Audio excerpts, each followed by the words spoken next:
Good afternoon, everyone. My name is Adinda Putri. You can call me Ray. This video was made to fulfill the big task 2 from English for Accounting. And this time I will discuss about 3 topics. And the first topic is tax system. The tax system fulfills an important task and role in the generation and subsequent use of state revenues and in the implementation of national economic policy. And state revenues are understood to include 1. Income which the state earns from its own economic activity, and 2. The state public revenues which the state levies and collects from various entities on the basis of legislation, and 3. Credit income, which the state may acquire if income from the previous source appears to be insufficient. And the next slide is source of tax collection.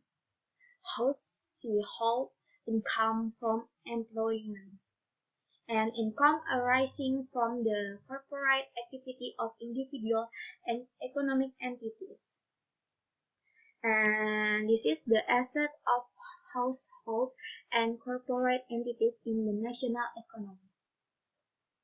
And the next, tax system and its method. Tax system in most of the advanced social market economies are at present a combination of taxation on goods and services, typically described as indirect tax or consumers tax, type tax, and the taxation of institutions and entities. In other words, the taxation of natural and legal persons. From both the theoretical and practical view, it should be acknowledged that the tax system has national economic, fiscal, and social dimension.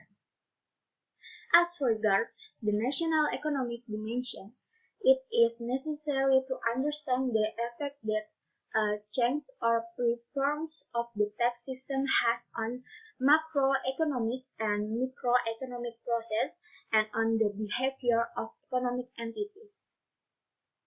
And the slide next is types of tax. The first is personal income tax, 2. Property tax, 3.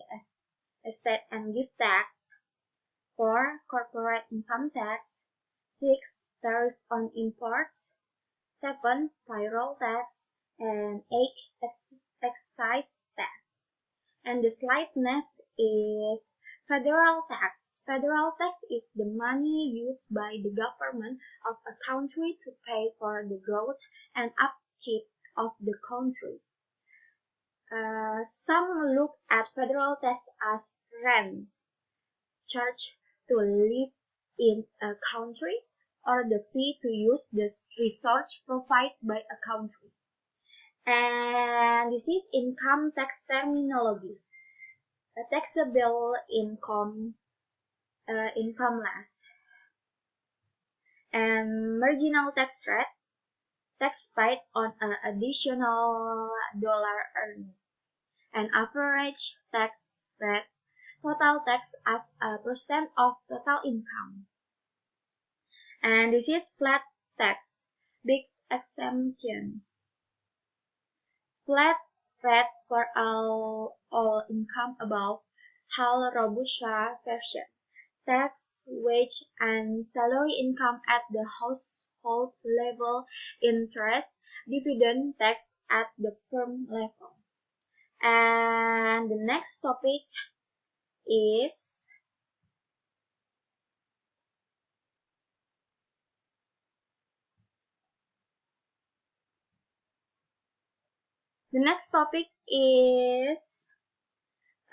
to present and explain direct and indirect costs and provide a case related to it.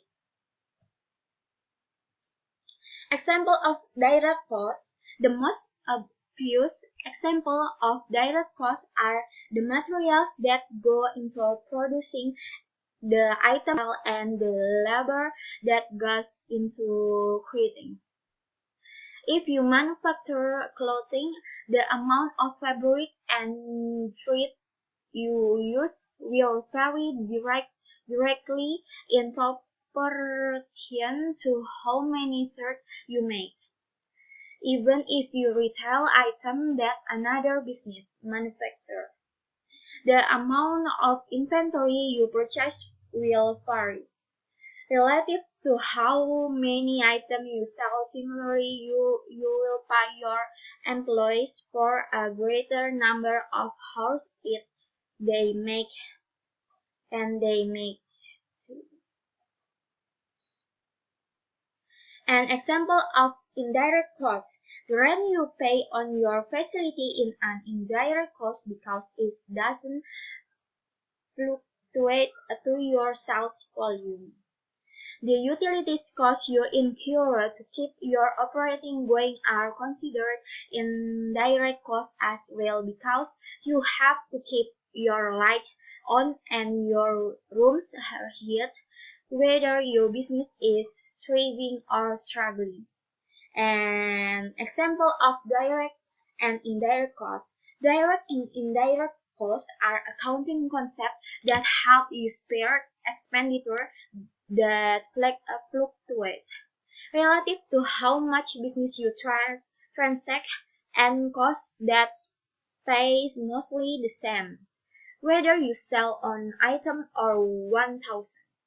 Direct costs and considered direct because the experience incurred go direct into the product or service you sell. And the next, what percentage should you mark up your material for doing heavy AC work? Accounting number help you to understand the workings of your business so you can make necessary adjustments and become more profitable. The expenditure on your income statement are organizing to distinguish between the costs that funnel directly into revenue, and those that contribute to the background and infrastructure that keep your business running and set the stage for you to earn this revenue. And next, costs fall into gray areas. Although the distinction between direct and indirect costs is useful for accounting, it is rarely clear-cut in real-world situations. Many indirect costs, such as utilities, do actually fluctuate somewhat relative to your sales volume. You will use more electricity or water if you manufacture more stock.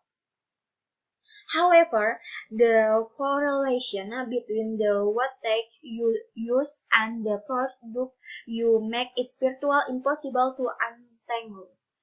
Unlike the correlation between material produced and shirt sales. And the next slide is direct labor costs. Direct labor costs are classified as variable costs because they differ more or less direct relative to your revenue. It takes are more work to manufacture 100 shoes than it does to make 50. Also, you will be able to leverage some economic of scale as you produce more units. It's safe to assume that producing a greater number of units requires an increment amount of labor. Calculating direct labor costs allows you to better understand this and economic of scale. And this is direct versus indirect labor. In addition to the labor that goes directly into producing the product you sell, your business must maintain Maintain the physical and information system that allow you to do your product work and deliver the end result to your customer. Handling inventory, shipping order, completing points, making sales calls, and writing employees paychecks all generate indirect labor costs that are treated as part of overhead costs rather than cost of goods sold or indirect costs. Direct costs are expenses that can be easily traced or connected to the item your business produces or the service it provided. And the next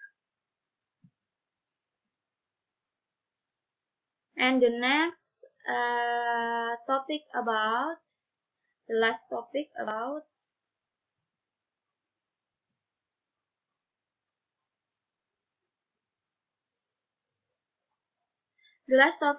a groan.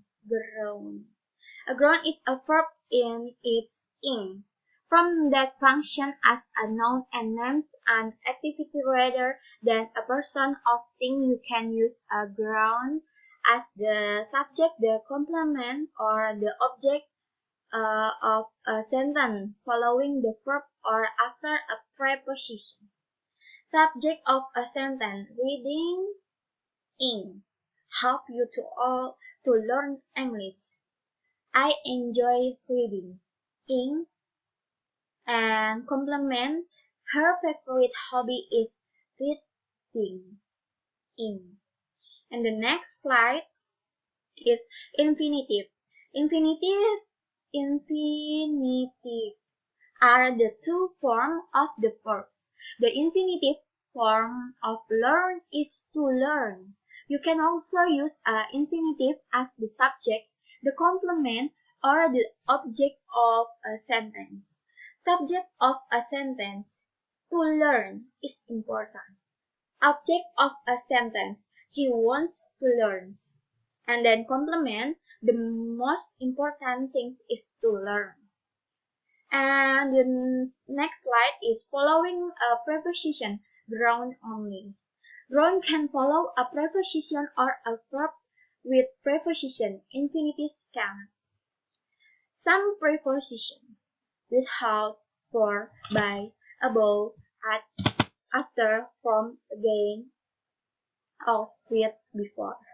And some verb and adjective with preposition: afraid of, agree with, apologize for, ask about, ask for, bet at, believe in, carry on, concentration on, dependent on, feel like, give up, insist on, look forward to, talk about, think of, thanks for, worry about, and thank you for your attention. Good afternoon.